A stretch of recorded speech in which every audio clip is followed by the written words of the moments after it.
Okay. Sorry. என்னன்னு கேட்டா, போன முறை வந்து அந்த வீடியோ ஒன்று போட்டிருந்தேன். அதில் கிளியர் இல்லாமல், வாய்ஸ் வந்து கிளியர் இல்லாமல் இருந்திருக்கும். அதனால திரும்ப ஒரு வீடியோ ஒன்று போட்டேன்.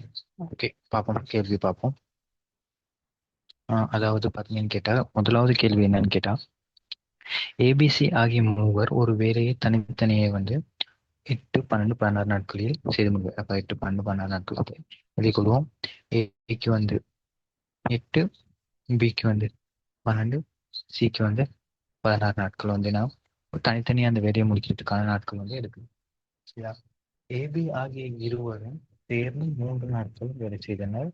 பின்னர் பி விலக சி சேர்க்கிறார் எனின் ஏசி ஆகிய இருவரும் சேர்ந்து மீதி வேலையை எத்தனை நாட்களில் செய்து முடிப்பர்? அதான் கேள்வி.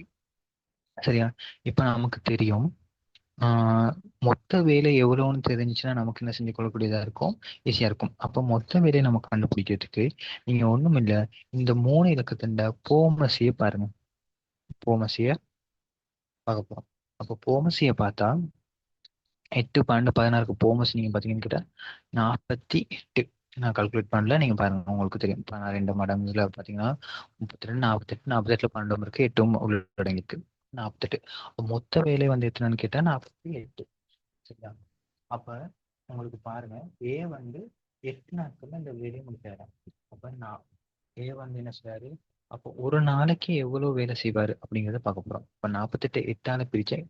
48 ஃபுல் வேலையை 8 நாள்ல முடிக்கிறேன்னா ஒரு நாளைக்கு எவ்வளவு வேலை செய்வாரு? 8, 40, 6. அப்ப பி 48 வந்து 12 பிரிக்கிறீங்க. 12 பிரிச்சா ஆஹ் ஒரு 12 பண்ணி 2 வைக்கணும், 30, 30, 4. இப்போ பி வந்து 4. ஒரு நாளைக்கு செய்யற வேலையின் அளவு வந்து 4. அப்போ சி வந்து சி பார்த்தீங்கன்னா 16. அப்போ 48 16ஆல பிரிச்சா 48 16ஆல பிரிச்சா 3. ஒரு நாளைக்கு இது வந்து 1 டே. ஒரு நாளைக்கு 1 டேக்கு சரி அவங்க வேலையின் அளவு தான் இது. இப்ப பாருங்க, ஏயும் பியும் வந்து 3 நாளைக்கு தான். அப்ப ஏயும் பியும் 3 நாள். அப்ப ஏ வந்து எத்தனை செய்றாரு? ஒரு நாளைக்கு 6 வேலை செய்வாரு. இப்போ 3 3 நாள் தானே வேலை செய்றாரு. ஒரு நாளைக்கு 6னா 3 நாளைக்கு எவ்வளவு? அதே மாதிரி பிளஸ் பி வந்து எவ்வளவு வேலை செய்றாரு? பி வந்து உங்களுக்கு தெரியும் 4. அப்ப பி வந்து 4 எத்தனை நாளைக்கு? 3. அப்போ பாருங்க, 6, 3, 18 பிளஸ் 12 சமன் பார்த்தீங்கன்னு கேட்டா 20, 30. அப்போ 30 வேலையை 3 நாள்ல முடிச்சிட்டாங்க. நமக்கு டோட்டல் வேலை தெரியும் 48. அப்ப அதுல 30 வேலை முடிச்சுட்டா மீதி இருக்கிறது வந்து 18 வேலை. சரியா? மீதி இருக்கிறது 18 வேலை. சரியா? சி ஒரு நாளைக்கு எத்தனை வேலை செய்வாரு? நமக்கு தெரியும். சி வந்து ஒரு நாளைக்கு எவ்வளவு வேலை செய்வாரு? சி வந்து ஒரு நாளைக்கு வந்து 3 வேலை. அப்ப மிச்சம் இருக்க வேலையை வந்து வேற வைங்கன்னா 18 வேலையை தான் 2 பேர் ஏயும் சியும் சேர்ந்து செய்ய போறோம். அப்ப ஏ ஒரு நாளைக்கு 6, சி வந்து 3. அப்ப 2 பேர் சேர்ந்து ஒரு நாளைக்கு 9 வேலையை செய்வாங்க. ஆறும், அதாவது ஏ ஒரு நாளைக்கு 6 பிளேட் சாப்பிடுவார், சி வந்து 3 பிளேட் சாப்பிடுவார். நமக்கு இருக்கு 18 பிளேட். அப்போ ஒரு நாளைக்கு அவங்க 2 பேரும் சேர்ந்து 9 பிளேட் சாப்பிட்டா 18 பிளேட்டை வந்து எத்தனை நாள்ல சாப்பிடுவாங்க? அப்போ 18க்குள்ள ஒரு நாளைக்கு 2 பேரும் சேர்ந்து வேலை செய்யறது வந்து 9. அப்போ 18 வேலைக்கு தான் இருக்கு. அப்போ 18 9ஆல பிரிச்சா 2. அப்போ ஆன்சர் வந்து 2. ஆன்சர் வந்து 2. 2 நாட்கள்ல வேலையை முடிப்பாங்க. நான் நினைக்கிறேன் உங்களுக்கு விளங்கி இருக்கும். விளங்கலாட்டி சொல்லுங்க.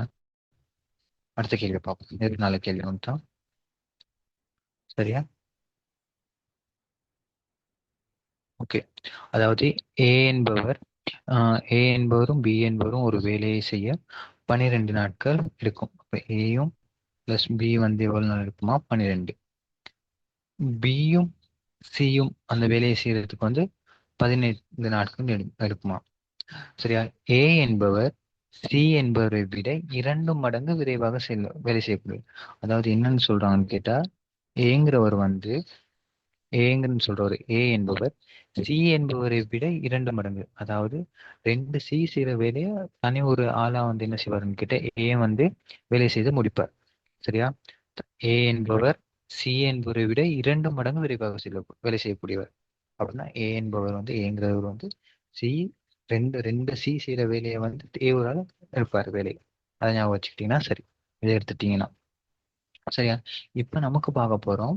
எனவே அத கேள்வி பாருங்க, பி மட்டும் இந்த வேலையை செய்ய எத்தனை நாட்கள் எடுக்கும்? அப்ப பி மட்டும்னு கேட்கக்குள்ள நமக்கு தனித்தனியா ஒவ்வொரு ஆளும் ஒரு நாளைக்கு எவ்வளவு வேலை செய்றாங்க அப்படின்னு நம்ம கண்டுபிடிக்கணும். நமக்கு தரவுகளின்படி நமக்கு மொத்த வேலை எவ்வளவு அப்படின்னு கண்டுபிடிக்கணும்.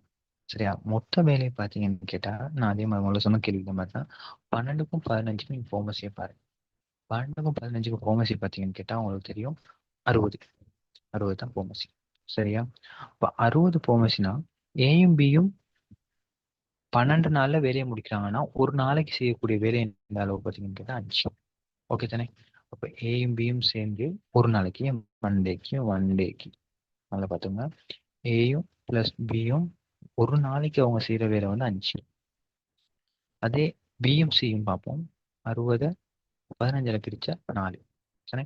அப்ப பியும் பிளஸ் சி செய்ய போறேன். சரியா? அப்போ ஒரு நாளைக்கு செய்யக்கூடிய வேலை வந்து அளவு 4. சரியா?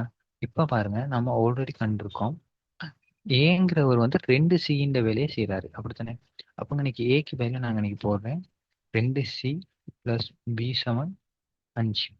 சரியா? உங்களுக்கு இதுல வந்து பாருங்க ஆட்கள் அதாவது பாருங்க ஒரு நாளைக்கு செய்யக்கூடிய ஆட்கள் கூடக்குள்ள செய்யற வேலையின் அளவும் கூடும். அப்படித்தானே? நீங்க உங்களுக்கு நல்ல ஞாபகம் வச்சுக்கோங்க. ஆட்கள் கூடக்குள்ள வேலையாட்கள் வேலையாட்கள் கூடும்போது நாட்கள் தான் வந்து என்ன செய்யும் குறையும். நாட்கள் குறைவடையும். வேலையாட்கள் கூடும்போது செய்யற வேலையின் அளவு வந்து என்ன வேலையின் அளவும் வந்து உங்களுக்கு விளங்குதானே? இப்போ ஒரு ஆள் ஒரு வீடை வந்து 100 நாள்ல கட்டி முடிக்கிறதா இருந்தா நீங்க 2 பேர் போட்டீங்களா இருந்தா அது ஒரு 50 நாளோ 60 நாளோ கட்டி முடிப்பாங்க. ஏன் நாட்கள் குறையும். ஆட்கள் கூடும்போது நாட்கள் குறையும். அதே மாதிரி ஆட்கள் கூடும்போது செய்யற வேலையின் அளவும் கூடும். Simple logic. நீங்க வீடு கட்டுறது ஞாபகம் வச்சுக்கிட்டீங்கன்னா உங்களுக்கு ஞாபகம் இருக்கும். அப்ப பாருங்க இப்ப நீங்க பாருங்க 2 சியும் நமக்கு தெரியும் ஒரு சியும் ஒரு பியும் ஒரு நாளைக்கு 4 வேலை தான் செய்யறாங்க. சரியா? இங்க பாருங்க 2 சி. ஏன் நமக்கு ஏக்கு நமக்கு தெரியும் 2ன்னு சொல்லியிருக்கோம். ஏங்கிறவர் வந்து 2 சி செய்யற வேலையை ஏ வந்து தனியா செய்யறோம். அதனால ஏக்கு பதிலா நான் 2 சியை போட்டேன். அப்ப சியும் பியும் வந்து 4 நாள்ல செய்றவராய் இருந்தா 4 வேலைகளை செய்றவராய் இருந்தா இந்த பாருங்க இப்ப 2 சி ஒரு பி சேர்ந்தா 5. அப்ப அந்த ஒரு சி புதுசா வந்து சேர்றனால என்ன செய்றாரு ஒரு சி சேர்றனால இன்னும் ஒரு வேலை வந்து கூடுதலா சேர்ந்துபடுது ஏன்னா ஒரு நாளைக்கு. அப்ப சி செய்யற வேலை இந்த அளவு வந்து உங்களுக்கு தெரியும் 1. சி வந்து செய்யற வேலை இந்த அளவு வந்து 1. இப்ப உங்களுக்கு தெரியும்.